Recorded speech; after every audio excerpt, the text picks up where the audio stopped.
Hello students.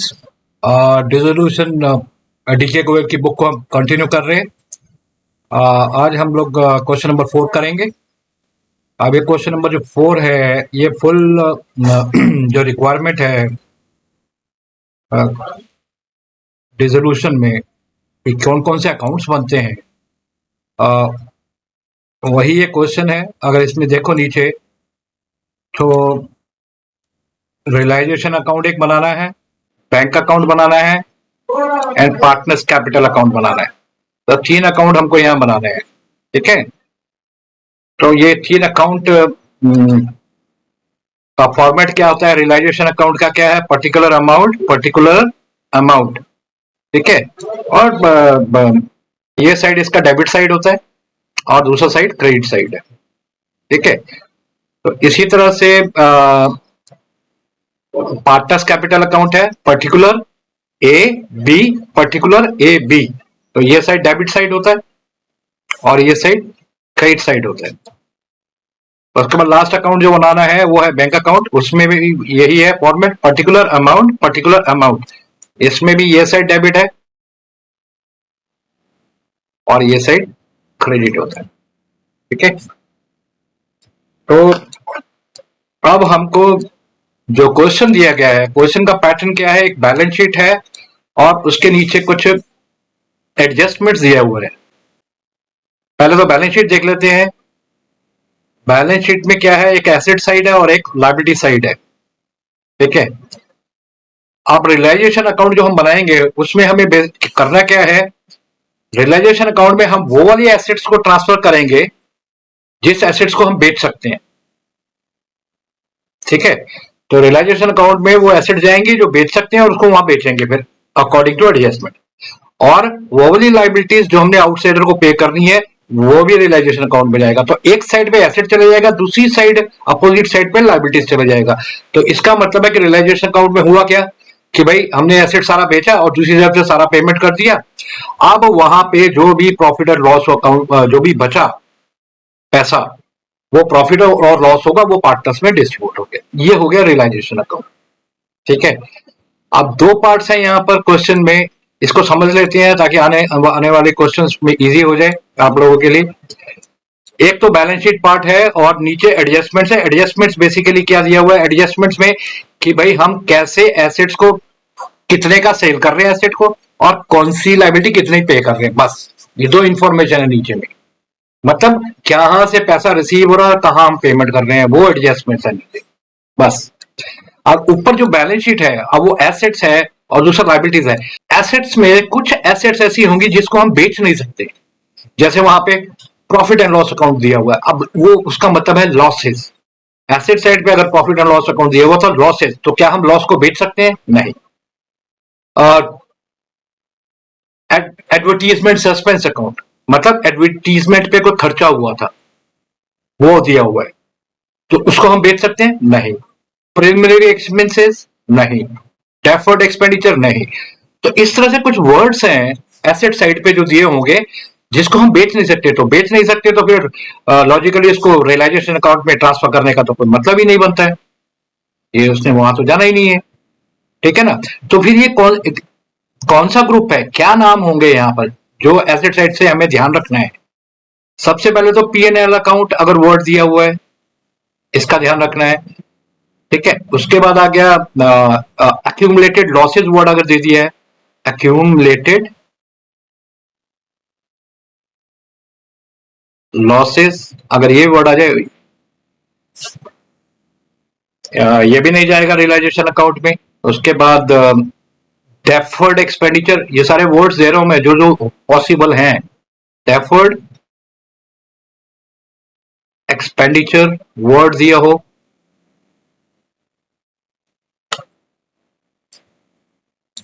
उसके बाद deferred expenditure के बाद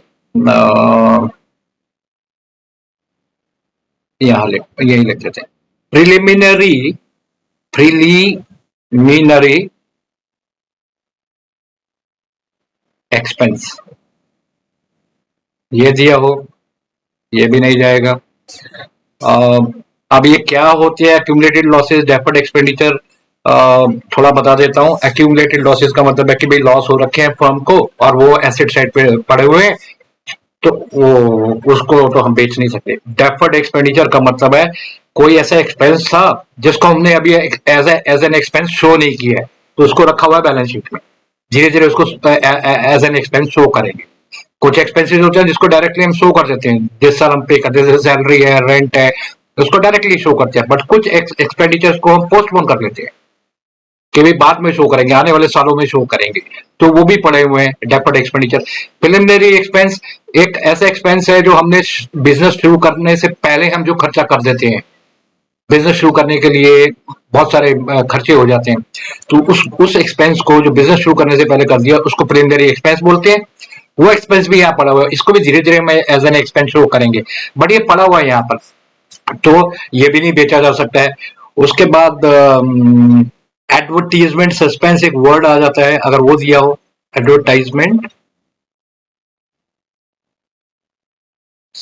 एडवर्टीजमेंट सस्पेंस, ये वर्ड, तो ये वर्ड्स हो गए। इसके अलावा अगर पार्टनर का लोन एसेट साइड पे दिया हुआ है, पार्टनर्स लोन, तो पार्टनर का जो लोन है वो भी इसी कैटेगरी में आएगा। और ये जो सारी कैटेगरी है, ये सारी कैटेगरी जो है ये रियलाइजेशन अकाउंट में तो जाएगी नहीं, तो ये सब जाएगी कहां, ये जाएगी कैपिटल अकाउंट में। मतलब वो जो लॉस है वो किसका लॉस है, वो पार्टनर्स का लॉस है, पार्टनर को डिस्ट्रीब्यूट करना है। ठीक है, इसके अलावा एक दो वर्ड्स और हो सकते हैं। ये तो था एडवर्टीजमेंट सस्पेंस, एक दो वर्ड और ध्यान रखने हैं। पार्टनर्स कैपिटल अकाउंट कभी कभी एसेट साइड में दे सकते हैं, पार्टनर्स कैपिटल अकाउंट, तो वो भी कैपिटल अकाउंट में जाएगा। या पार्टनर्स करंट अकाउंट, आप करंट अकाउंट भी कभी कभी बनाना पड़ेगा, नेक्स्ट क्वेश्चन जब आएंगे तभी बात करेंगे उसके बारे में। तो ये सब चीजें जो है कैपिटल अकाउंट में जाएंगी, और अगर क्वेश्चन में करंट अकाउंट है तो फिर वो वहां पे ट्रांसफर होगी। तो जब उस तरह का क्वेश्चन कोई करंट अकाउंट का आएगा तो उस पर बात करेंगे। बट ये ग्रुप है जिसको ध्यान में रखना है, ये वर्ड जो है इनको ध्यान में रखना है, ये इंपॉर्टेंट है, ये माइंड में होना चाहिए कि भाई ये जो कैटेगरी है ये सारी की सारी कैपिटल अकाउंट में जाएगी, पार्टनर में नहीं जाएगी। इसके बाद एक कैश वर्ड या बैंक वर्ड, ये जो दो वर्ड्स हैं, एज इनका नीचे अकाउंट हम खोलते हैं तो फिर ये वहां चले जाते हैं। कैश अकाउंट खोलेंगे तो वहां चले जाएंगे, नहीं तो बैंक अकाउंट खोला होगा तो दोनों वर्ड्स वहां जाएंगे। ठीक है, ये भी रियलाइजेशन में नहीं जाएंगे। बस इसके अलावा अब कोई और जो भी एसेट्स हैं, ऑल अदर एसेट्स, वो सारी के सारी हम ट्रांसफर करेंगे रियलाइजेशन। तो बैलेंस शीट का पार्ट क्लियर हो गया, बैलेंस शीट से क्या से कहां पे कौन सी चीज जानी है। ठीक है, और एक चीज और है जो बहुत इंपॉर्टेंट है, वो ये है कि एसेट जो है वो डेबिट बैलेंस होता है, ध्यान रखना। इसका मतलब है कि जो डेबिट साइड है वो डेबिट साइड पे ही जाएगी आंसर में। मतलब ये जो साइड दी है ना, land and building, motor vehicle, ये सब साइड जहां भी तुम्हारे आंसर में जाएगा, इधर डेबिट साइड रियलाइजेशन में डालोगे, इसको वंस डालना है, एक बार ही लिखना है इन अमाउंट को, बैलेंस शीट के अमाउंट को। या तो तुम डेबिट साइड रियलाइजेशन में डालोगे इसको, उस चीज को, या डेबिट साइड पार्टनर के कैपिटल में डालोगे, या फिर डेबिट साइड बैंक अकाउंट में डालोगे, लेकिन जाएगा डेबिट साइड में। ये इसका ट्रिक है, अब इसको ट्रिक मानो जैसे भी है। तो जो डेबिट साइड जो एसेट्स है ये डेबिट बेस होता है। ये जितना भी एसेट दिया हुआ है ना, ये सारा अमाउंट जो है जाना डेबिट साइड में है आंसर में। अब वो उसको देख के डिसाइड करना है अकॉर्डिंग टू ये 1, 2 और 3, इसके अकॉर्डिंगली डिसाइड करना है, बट जाना डेबिट साइड में। ये जो डेबिट है ना, जाना है इसको डेबिट साइड में आंसर में, जहां पर भी लिखेंगे। अभी हम आ जाते हैं लायबिलिटी साइड पे। अब लायबिलिटी साइड पे क्या है, कुछ लायबिलिटीज पार्टनर से रिलेटेड होंगी, वो तो जाएंगी पार्टनर्स के कैपिटल अकाउंट में, रियलाइजेशन में नहीं जाएंगे। रियलाइजेशन में वो लायबिलिटीज जाएंगी जो आउटसाइडर्स को पे करनी है। ठीक है। सो आउटसाइडर लाइबिलिटीज रियलाइजेशन अकाउंट में जाएंगी।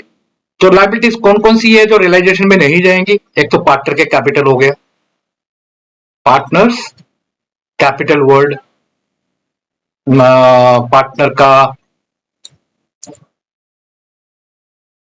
पार्टनर्स करेंट अकाउंट वर्ड,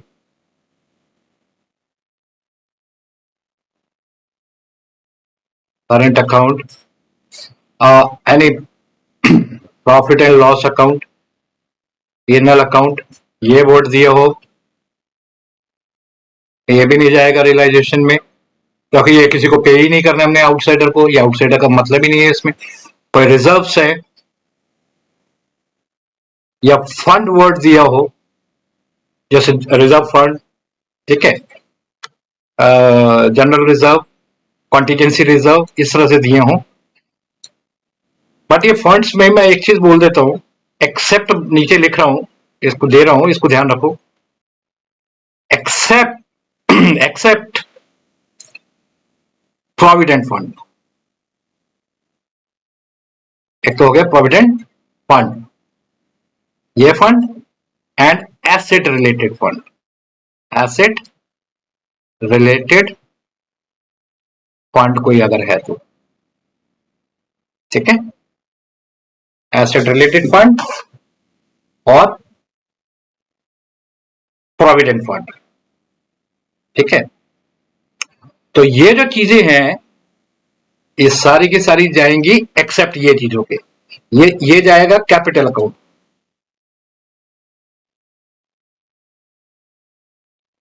ठीक है। ये चीजें सारी सारे रिजर्व फंड्स, बट ये दो फंड्स को छोड़कर, नंबर वन प्रोविडेंट फंड को छोड़कर और number two asset related fund को छोड़कर, ये दोनों फंड्स को छोड़कर, दोनों फंड्स जो भी जगह बचेगी वहां जाएंगे। मैं बताता हूं कैसे। अब नंबर टू पे क्या है, पार्टनर्स लोन अगर लाइबिलिटी साइड पे दिया है, पार्टनर्स लोन अगर लाइबिलिटी साइड पे दिया है तो फिर उसका एक अकाउंट खुल जाता है, वहां चले जाता है ये पार्टनर्स लोन अकाउंट, ये वहां चले जाता है, ठीक है।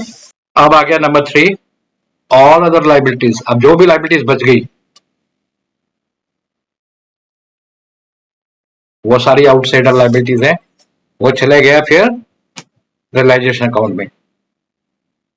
तो ऑल अदर लाइबिलिटीज में ये जो दो फंड से ऊपर के, ये जो दो फंड से ये भी वहां पर आ गए, ये भी कहां आ गए, यहां पर आ गए रियलाइजेशन अकाउंट, बस इतना है। तो इससे ट्रांसफर करना आ जाएगा एसेट्स को, कि एसेट्स कहां जाना है। उसके बाद नीचे जो है जो भी एडजस्टमेंट दिया हुआ है वो अमाउंट को 2 टाइम्स लिखना है। अगर हमने सेल किया है तो एक डेबिट में जाएगा वो अमाउंट, जैसे ये 16,950 है, ये अमाउंट एक डेबिट साइड में कहीं जाएगा और दूसरा क्रेडिट में जाएगा। ये सारी जर्नल एंट्रीज हैं, जो जर्नल एंट्रीज मालूम है कि डेबिट क्रेडिट होता है, ठीक है। ठीक है, अभी इस क्वेश्चन को सॉल्व करते हैं। ओके, अब 3 अकाउंट है हमारे पास, 2 तरीके हैं इसके। अगर किसी को कंफ्यूजन हो रहा है तो मैं एक और मेथड अभी आज नहीं करूंगा, नेक्स्ट टाइम बताऊंगा वो मेथड, उस वे से भी कर सकते हैं अगर किसी का बैलेंस नहीं हो रहा होता। तो नेक्स्ट क्वेश्चन जो करेंगे वो डिफरेंट वे से करेंगे। अभी हम पहले रियलाइजेशन अकाउंट बनाते हैं, ठीक है।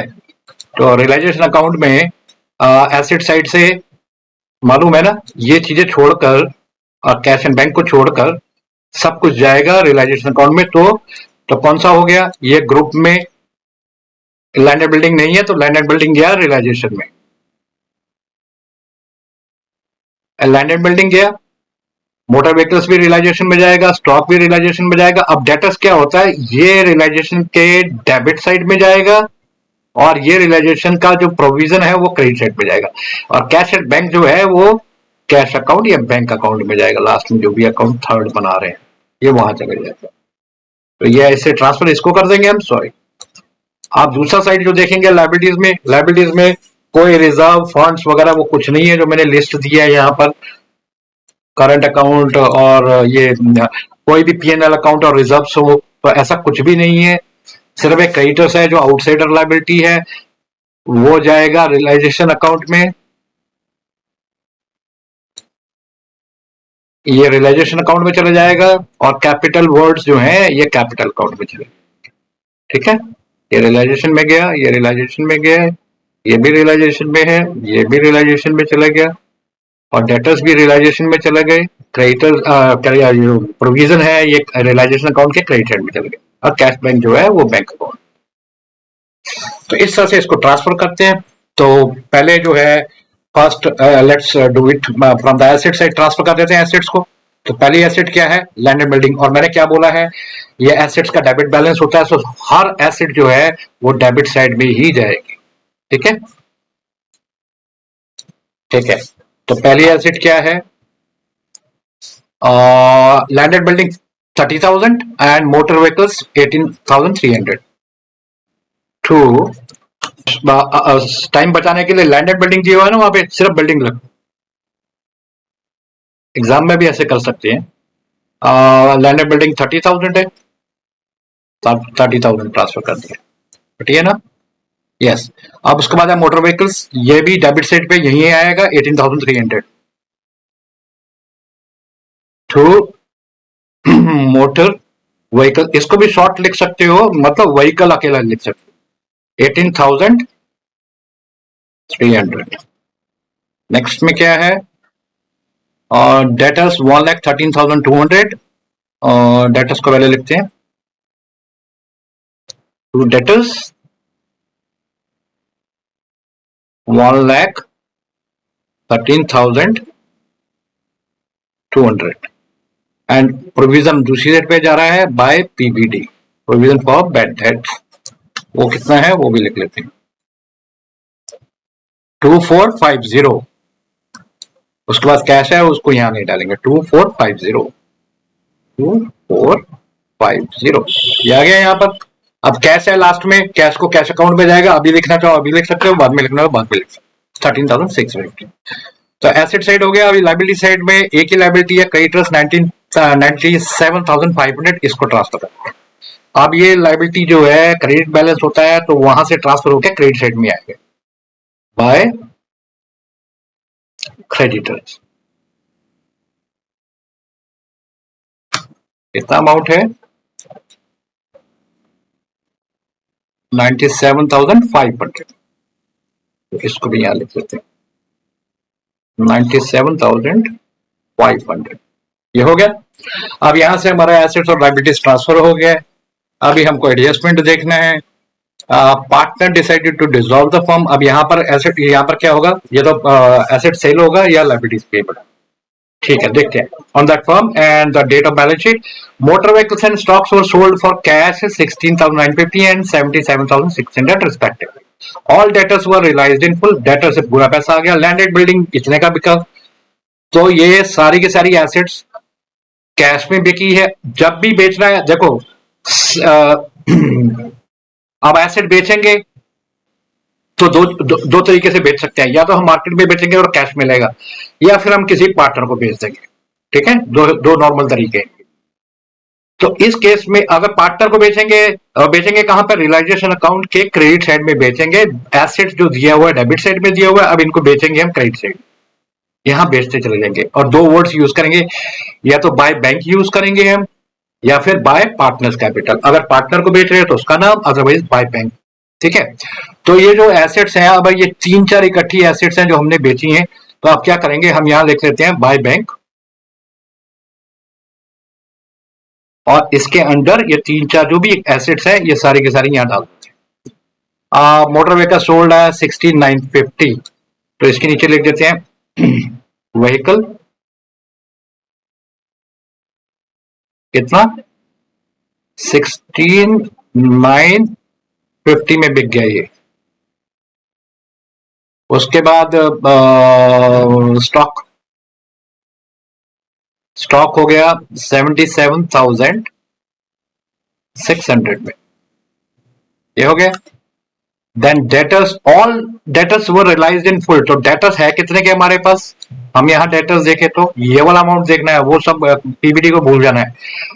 डेटर से सारा का सारा पैसा आ गया 1,13,200, तो डेटर से भी बाय बैंक में ही आ गया पैसा, कैश ही आया हमारे पास, तो डेटर्स कितना 1,13,200 पूरा का पूरा आ गया। ठीक है, उसके बाद वो बोल रहा है लैंडेड बिल्डिंग 43,500 का। तो बिल्डिंग लिख लेंगे सिर्फ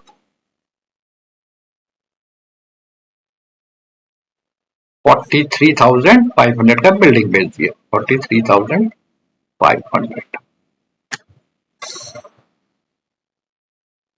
ठीक है, ये हो गया। अब सारी एसेट्स हमने बेच दी जो भी अकॉर्डिंग टू क्वेश्चन है। अब इसका यहाँ टोटल हम इसका टोटल कर सकते हैं। देखते हैं इसका टोटल कितना होता है। 0, 5,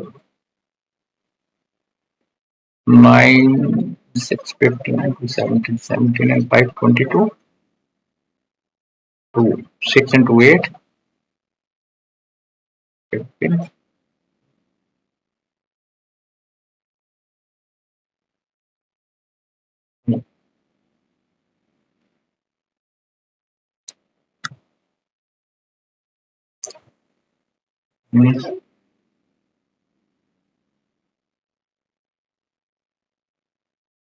1,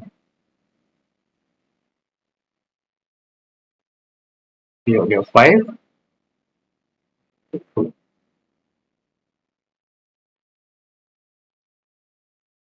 2, 5, ये हो गया।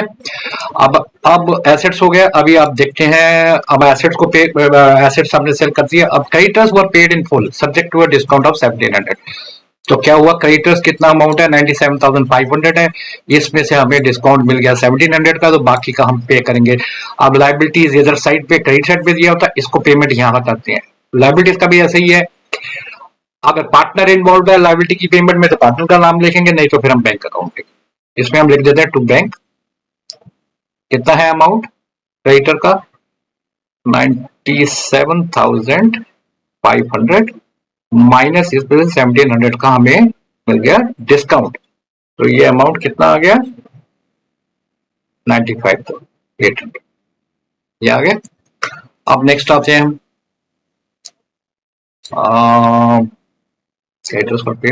Expenses of realisation 1250। ये जो एक्सपेंसेस ऑफ रियलाइजेशन है ये भी हम पे करते हैं। ये जो क्रेडिट साइड है यहाँ पर हम रिसीव करते हैं पैसा, और ये जो डेबिट साइड है यहाँ पर पे करते हैं, तो इसको भी पे कर देते हैं। कितना है ये 1250 यहाँ पे करेंगे, तो इसको भी लिखेंगे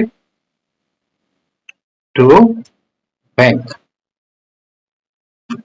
और ब्रैकेट में लिखना चाहो तो लिख सकते हो रियलाइजेशन 1250। सो 1250 ये हो गया। तो अब एडजस्टमेंट सारी हो गई। अब हमको क्या करना है, अब हमको जाकर देखना है लाइबिलिटी साइड पे कोई ऐसा लाइबिलिटी तो नहीं है जिसको पे करना है। लाइबिलिटी जो है यहाँ तो एसेट सेल होना शुरू हो गया, तो ये दो लाइबिलिटीज हैं, क्रेडिटर को हमने पेमेंट कर दिया। ये जो पीबीडी है ये ऐसा लाइबिलिटी है जिसको हम पे नहीं करते हैं। ठीक है, प्रोविजन फॉर बैड डेट्स, इसको हम कुछ नहीं करेंगे। इसके अलावा अगर कुछ और दिया होता है जैसे बाय बैंक लोन, ऐसा कुछ वर्ड दिखा, बाय बिल्स पेबल, तो कोई ऐसा लाइबिलिटी दिया होता जिसको एडजस्टमेंट में पेमेंट नहीं हुआ है तो उसको भी हम यहाँ पे करते। तो यहाँ पर अभी कोई लाइबिलिटी नहीं है, तो अब हमको क्या करना है, इस अकाउंट को करेंगे क्लोज, दोनों साइड का टोटल करेंगे और देखेंगे हायर साइड कौन सा है, हायर बैलेंस को देख लेंगे दोनों साइड में। ठीक है, तो इसका टोटल करते हैं एक बारी। 351,200 इस साइड पे ज्यादा आ गया, 351,200। तो जब हम इसको डेबिट क्रेडिट साइड के टोटल से डेबिट साइड के टोटल को माइनस करते हैं, देन वी गेट प्रॉफिट। तो प्रॉफिट ये आ गया 19,850 टू प्रॉफिट। ये बैलेंसिंग फिगर है, क्वेश्चन मार्क। दो पार्टनर्स हैं ए एंड बी, इसमें डिस्ट्रीब्यूट करेंगे। रेशियो क्या दिया हुआ क्वेश्चन में 3:2, ये रेशियो दिया हुआ है, इसमें डिस्ट्रीब्यूट कर। तो 3/5 इंटू 19,850 इक्वल्स टू, ये कितना आ जाता है 11,910 और 2/5 सिमिलरली इंटू 19850, ये आ गया 7,940।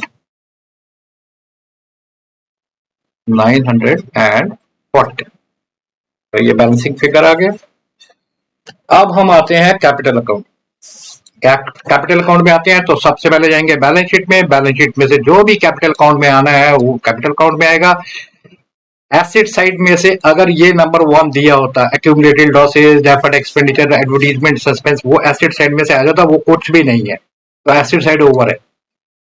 आप जाते हैं लायबिलिटी साइड। लायबिलिटी साइड में से अगर कोई ये मिल रही है पार्टनर्स का कोई पीएनएल अकाउंट है, रिजर्व है, एक्सेप्ट दो रिजर्व्स, ठीक है, वो सारा पार्टनर कैपिटल अकाउंट में जाता है। ये कैपिटल अकाउंट है, तो कैपिटल अकाउंट ही दिया हुआ है, बाकी तो कुछ भी नहीं है, बाकी तो क्रेडिटर तो चले गया रियलाइजेशन में। तो बचा क्या है यहाँ पर? एसेट साइड में कैश एट बैंक है, जो जाना है कैश एट बैंक अकाउंट में, तो एसेट साइड में कुछ बच ही नहीं रहा है। अब लायबिलिटी साइड में सिर्फ एक कैपिटल अकाउंट बचता है, जो कैपिटल अकाउंट में जाना है 85,000 एंड 63,000। तो कैपिटल अकाउंट, और ये कौन सा साइड है लायबिलिटीज? ये लायबिलिटीज जो है, ये जो लायबिलिटीज है ये क्रेडिट साइड है, तो ऑब्वियसली 85,000 एंड 63,000 को फिर क्रेडिट साइड में ही जाना है। तो कैपिटल अकाउंट में जाते हैं और ये बैलेंसेज होते हैं कैपिटल अकाउंट के, तो हम लिखेंगे बाय बैलेंस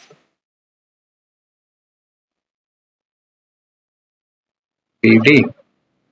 कितना है बैलेंस? 85,000 एंड 63,000। ओके, 85,000 एंड 63,000 ये हमने लिख लिया। लिखने के बाद अभी क्या करना है कि जितना भी यहाँ पर कोई क्रेडिट या डेबिट साइड पे कोई पार्टनर का नाम अगर कहीं पर आ रहा है, उसको क्रॉस ट्रांसफर करेंगे। अगर ये क्रेडिट साइड पे होगा तो डेबिट में जाएगा, डेबिट में क्रेडिट पे। तो यहाँ पर किसी पार्टनर ने कोई एसेट नहीं लिया, तो पार्टनर का नाम नहीं था, इस साइड पे भी नहीं है, लेकिन यहाँ प्रॉफिट्स में आ रहा है एस कैपिटल एंड बीस कैपिटल, ये आ रहा है। तो फिर इसको ट्रांसफर करेंगे, ये है डेबिट साइड में, इसको जाना है यहाँ पे इस साइड में बाय रियलाइजेशन, और लिखना चाहो तो प्रॉफिट लिख सकते। कितना है ये? 11,910 एंड 7,940, ठीक है। इसके अलावा और कुछ नहीं है, एडजस्टमेंट में भी कुछ नहीं है, तो ये दो ही चीजें यहाँ आ रही हैं, ठीक है। तो आप क्या करेंगे इसको, इसके अलावा कुछ नहीं है, बस अब इस अकाउंट को करेंगे क्लोज। तो क्लोज करेंगे तो पहले ए को क्लोज कर देते हैं। कितना अमाउंट है, इसको टोटल करते हैं। ये आ गया 96,910। इस साइड पे भी क्लोज करते हैं ए को, हायर बैलेंस को दोनों साइड में लिखेंगे 96,910। हायर बैलेंस को लिखा तो इस साइड पे तो जीरो है, तो बैलेंस की एक फिगर आ गई, इसको लिखेंगे टू बैंक। ये जो बैलेंसिंग फिगर्स होता है हमेशा ट्रांसफर होना होता है नेक्स्ट अकाउंट। तो हमारे पास नेक्स्ट अकाउंट कौन सा है? बैंक अकाउंट है, तो ऑब्वियसली यहाँ पर बैंक ही लिखना पड़ेगा, ठीक है। एडमिशन के टाइम में हम क्या लिखते हैं, और रिटायरमेंट के टाइम में वहां पे हमारा लास्ट अकाउंट क्या होता है? Balance sheet. तो हम वहां पे क्या लिखते हैं? टू बैलेंस सीडी, क्योंकि यहाँ से वो जो भी बैलेंसिंग फिगर है वो नेक्स्ट अकाउंट में जाएगा या अपोजिट साइड में। तो ये बैलेंसिंग फिगर जो है, अब हमारे पास नेक्स्ट अकाउंट जो है बैंक है, तो ये बैंक है। और इसका मतलब क्या है? मतलब ये है कि भाई ये 96,910 रुपीज एक अकाउंट में इतना पैसा बन रहा था, उसको हमने टू बैंक में से पेमेंट कर, तो उसको बोला अब भर जाओ। अब ऐसे ही बी को बंद कर लेते हैं। अब बी का अकाउंट का टोटल कितना बन गया? 70,940। अब इस साइड में भी टोटल डाल देते हैं, हायर बैलेंस 70,940। तो इसका भी ये टू बैंक है, यही अमाउंट आ गया 70,940, ठीक आ गया ये भी हो गया। अब हम आते हैं बैंक अकाउंट। अब बैंक अकाउंट में सबसे पहले क्या करेंगे? सबसे पहले तो बैलेंस शीट पे जाएंगे, वहां से कुछ बचा है जो यहाँ आना है। यस, कैश एट बैंक बचा हुआ कितना है? 13,650। और ये क्या है? ये डेबिट साइड है, एसेट्स का डेबिट बैलेंस होता है, तो इसको तो डेबिट साइड में ही जाना है। 13,650। अब सेम नेम अगर सेम अकाउंट में जाता है तो टू बैलेंस शीट ही लिखते हैं। 36,650। 36,650 वो bank account, word bank account में आ रहा है, तो to balance 36,650। So it was 13,650. So we'll write the amount first. इसको 13,650 और सेम नेम है ये, वहां पे बैंक वर्ड था, बैंक अकाउंट में ही आ रहा है, तो it has to be balance BD brought down. कितना है? 13,650 हो गया। अब इसके बाद हम क्या करेंगे इसमें? अब हम पहले सबसे पहले जाएंगे रियलाइजेशन अकाउंट में। वहां जहां जहां भी हमें बैंक वर्ड नजर आएगा वो बैंक वर्ड को अपोजिट साइड में ट्रांसफर करते चले जाएंगे। तो ये सबसे पहले बैंक एक वर्ड नजर आ रहा है हमें 95,800, ये है डेबिट साइड में। और कौन से अकाउंट में से आ रहा है? ये रियलाइजेशन अकाउंट में से। अब इसको हम 95,800 को जाके वहां क्रेडिट में लिखेंगे और लिखेंगे बाय। कौन से अकाउंट से जा रहा है ये पैसा? रियलाइजेशन से ये अमाउंट जा रहा है 95,800।